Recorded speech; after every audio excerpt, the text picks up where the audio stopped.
What is up, everybody? Today we're going to be taking a look at the 10 things that you need to keep in mind when you're looking for a new home and a new neighborhood for your family. Now be sure to stick around to the end of the video where I'm going to share a couple of sites and one in particular that is perfect for you to do an analysis on a neighborhood and provide a score for the 10 topics that I'm about to cover. Hi, I'm Paul Sawhney. I am a realtor, mortgage specialist, and real estate investor here in the GTA. And what we're going to be looking at today are 10 of the most important factors to consider when choosing a neighborhood. Now, there are times when you're looking for homes on the internet and you sort of see a home that stands out. You love the way it looks on the inside, love the way it looks on the outside, but you have not paid much attention to perhaps what the neighbors' homes look like, what the actual street looks like until you get there and you find out, oh my God, it was priced well for what it had for the amenities in the property. However, when you compare it to the home next door, you feel that you were actually going to overpay,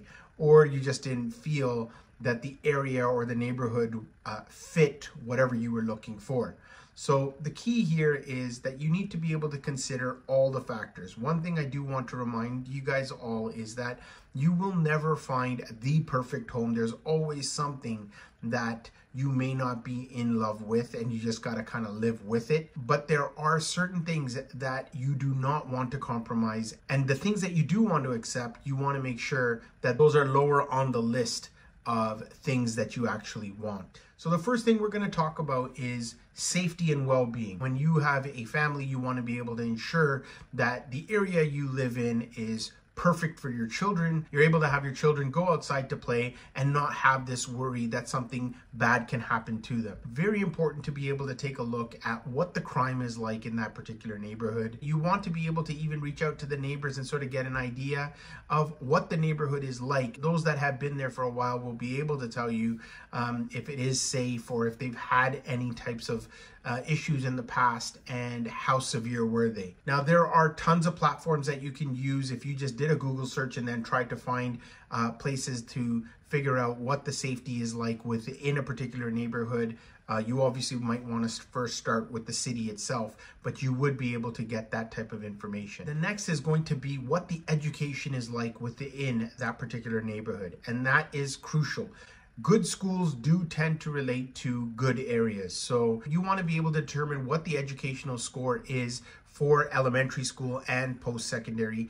And using a site like the Fraser Institute is a very good site that gives you an idea of the overall rating for that school. And another thing you want to be able to look at when you are considering the education is the extracurricular activities within that. So you want to be able to look into the local community centers to see what is available there also. Now, a typical example here is where I live in King, the actual community center network is quite weak. You have to go into Vaughan or Brampton to find the appropriate recreational activity that you may be looking for. Number 3 on the list is convenience and services. Now, this is really huge. You want to be able to know how far and how long it's going to take you to get to certain amenities. When I made my move, I always looked to see how far I have to go to a Costco, a Walmart, the hospital, my doctor's office, how far the gas station is, and how far our hardware stores, so that there is an easy accessibility to any of these amenities. And again, here you want to be able to look at those recreational facilities also and see exactly how far. You don't want to be commuting necessarily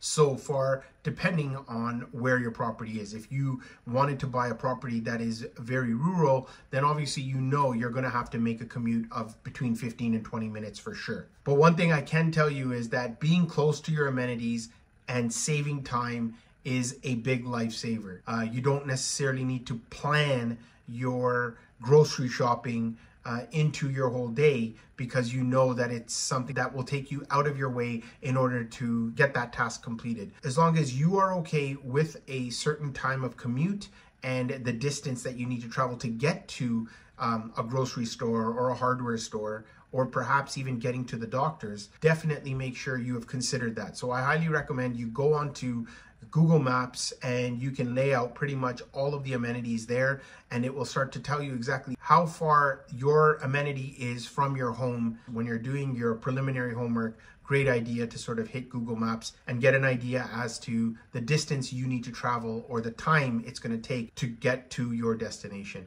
Number 4 is going to be transportation and accessibility. Now, depending on the modes of transportation you have, if you are a person that uses public transit, make sure to take that into consideration. You want to make sure you're taking a look at highways. You want to make sure to take a look at the roads, making sure that you have alternative routes to get to your work perhaps, and making sure that it's easy, because if there's an accident, is there any other alternatives? You do need to have those sort of things mapped out, and do those detours actually take you much longer to get to work or possibly coming home. Now, obviously, when you look at a lot of the realtor platforms, they obviously have a walk score, transit score. Feel free to use those to just give you an idea as to how accessible the neighborhood is. Number 5 on the list is going to be financial considerations. Now, to have effective planning, you need to be able to compare homes within that neighborhood. You want to be able to take a look at property taxes within that neighborhood and also the utilities that are provided. Now, if you're going into a rural area, you do need to consider, do they have internet, or what kind of internet is provided? They may not have fiber optic. They may be using still a dish to provide internet services. When it comes to property taxes, depending on the city that you're choosing, the neighborhood, taxes can be a little bit higher. You do need to be able to take that into consideration. Another thing that some people need to consider when it comes to the financial consideration is if you're in for instance, a rural area, you may have more power outages in the area due to downed trees or something like that. And as a result, what happens is you need to ensure that you have backup power available, so you might need to take that into consideration. There are things, depending on the neighborhood that you're deciding to consider, that you are taking those things into consideration, as they do add to potentially some upfront costs, like having a generator as a backup power, or you just may not have to do necessarily anything else. But it's very important to compare house prices, your utilities, your property taxes. Number 6 is future development outlook. There are pros and cons behind growth and development. So obviously, in the short term, you have a lot of pain that you have to deal with when it comes to growth and development, which can negatively affect the value of your property. However, in the long run, it definitely does help. So it's something that you need to be able to take into consideration as to how long you're going to be staying at that particular house or in that particular neighborhood. Number 7 is going to be the financial outlook of that neighborhood. Now, this is huge, because I think that this is where, if you're looking for a particular neighborhood, you're ready to move, you want to be able to see whether or not there is a lot of upside to the neighborhood when it comes to development, as that will provide future appreciation for your home. You should be able to tap into city plans and looking into what development projects have been scheduled for a particular neighborhood. And if there's other newer community centers, they may be laying in some LRT services, public transportation services.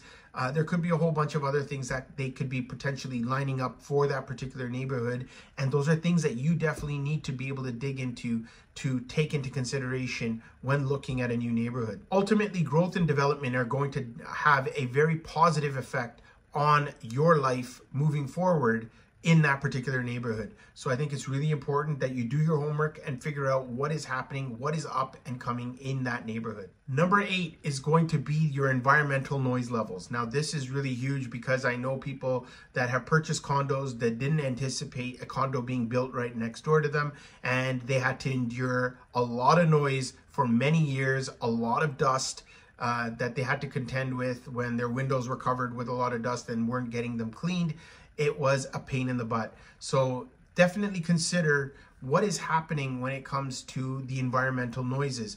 You could be close to a highway that you need to consider. You might need to consider how close you are to roadways and how busy that particular roadway is, that you're going to be dealing with lots of traffic crossing through that particular area. Now, you should also be considering what it's like during the day and what it's like during the night, and being able to assess how much you are able to tolerate when it comes to those noises. Another thing to consider is making sure that you're not close to airports. And if you are, definitely consider airport noise when it comes to a lot of planes taking off and landing. And even if you're really close to, for instance, a lot of bars, restaurants, clubs, that you're going to have to deal with that type of traffic, that type of noise, even throughout the night. Number 9 is going to be your recreational oasis. Now, these are where you want to be able to take a look at what kind of parks there are, hiking trail, biking trails, sports facilities, community services, community activities. These are very important things to have very close to your home. Naturally, a green space definitely adds to a healthier lifestyle. If you're into bike trails, walk trails, sports facilities, these types of things that you want to have very close to your home because of the healthier lifestyle that you can actually live and not have to necessarily commute so far to just enjoy a little bit of greenery. And number 10 is the most important, is your resale potential. So obviously, when you're looking at all of these factors, these are all going to be taken into consideration when it comes to resale, and it's going to help you make sure you're going to be able to earn the highest value based on your resale. Be mindful of factors influencing your property's future marketability. It's very important to be able to take all of these things into consideration